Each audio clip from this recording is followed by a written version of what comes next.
প্রবাসী ইজি ইংলিশে সবাইকে স্বাগত। চলুন আজ আমরা ইংরেজি ভাষার একেবারে গোড়ার কথা মানে এর মূল ভিত্তিটা তৈরি করি। যারা ভাবছেন একদম প্রথম থেকে ইংরেজি শিখবেন তাদের জন্যই আজকের এই লেসন। তো চলুন আজ আমরা একদম বেসিক থেকে ইংলিশ শেখা শুরু করি। আপনাকে শুধু মন দিয়ে শুনতে হবে আর আমার সাথে সাথে বলার চেষ্টা করতে হবে, মানে রিপিট করতে হবে। কি তৈরি তো সবাই? চলুন শুরু করা যাক। ইংরেজিতে কথা বলতে গেলে বুঝতেই পারছেন সবার আগে কিছু শব্দ জানা দরকার। আমরা সেগুলোকে বলি পার্সোনাল প্রোনাউন্স, মানে যেই শব্দগুলো দিয়ে আমরা নিজের বা অন্য কারো সম্পর্কে কথা বলি। চলুন তো এক এক করে দেখে নিই এগুলো কি কি। একদম প্রথম আর সবচেয়ে জরুরি শব্দটা হলো আমি। ইংরেজিতে এটাকে আমরা বলি আয়। আমার সাথে বলুন আয়। আরেকবার আয়। এরপর আসি তুমি বা তোমরার কথায়। মজার ব্যাপার হলো এই দুটোর জন্যই ইংরেজিতে একটাই শব্দ, আর সেটা হলো ইউ। চলুন বলি ইউ। ইউ। আচ্ছা, যখন আমরা কোনো ছেলেকে বোঝাতে সে বলি তখন ইংরেজিতে ব্যবহার করব হি। রিপিট করুন হি, হি। আর যদি কোনো মেয়েকে বোঝানো হয় তাহলে সের ইংরেজিটা হবে শি। বলুন তো শি, শি। যখন আমরা নিজেদের সবাইকে একসাথে বোঝাই তখন বলি আমরা, তাই না? ইংরেজিতে এটা হয়ে যায় উই। আমার সাথে সাথে বলুন উই, উই। আর সবশেষে যখন অন্য অনেকের কথা একসাথে বলা হয় মানে তারা, তখন তার ইংরেজি হল জে। বলুন দেখি জে, জে। চমৎকার। বেশ, তাহলে তো প্রথম ধাপটা আমরা পার করে ফেললাম।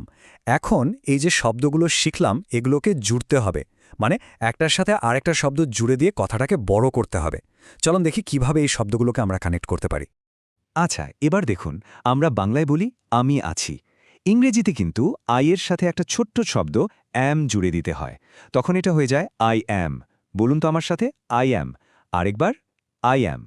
ঠিক একইভাবে তুমি আছো বা তোমরা আছো বলার জন্য ইউ এর সাথে বসে আর। তাহলে পুরোটা কি দাঁড়ালো? You are. চলুন বলি ইউ আর, ইউ আর। আর হি, শি অথবা ইট, এই তিনটের কথাই মনে রাখবেন। এদের সবার সাথে বসে ইজ। যেমন ধরুন সে আছে হবে হি ইজ অথবা শি ইজ। আর যদি বলি এটা আছে তাহলে হবে ইট ইজ। চলুন ধীরে ধীরে বলি he is, she is, it is. দারুণ! বাহ, কি দারুণ ব্যাপার, তাই না?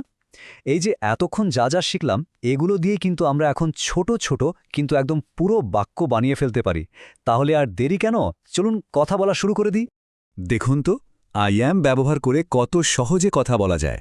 যেমন কেউ কেমন আছি জিজ্ঞেস করলে বলতে পারি আই অ্যাম ফাইন, মানে আমি ঠিক আছে। আবার ধরুন মন ভালো থাকলে বলতে পারি আই অ্যাম হ্যাপি, মানে আমি খুশি।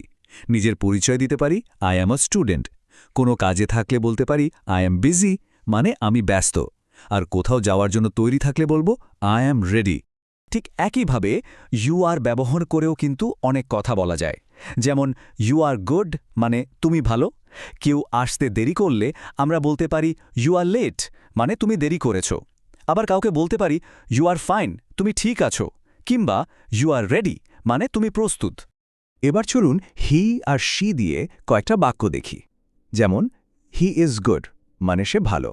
কিংবা শি ইজ বিজি, মানে সে ব্যস্ত। কেউ ক্লান্ত দেখালে বলতে পারি হি ইজ টায়ার্ড।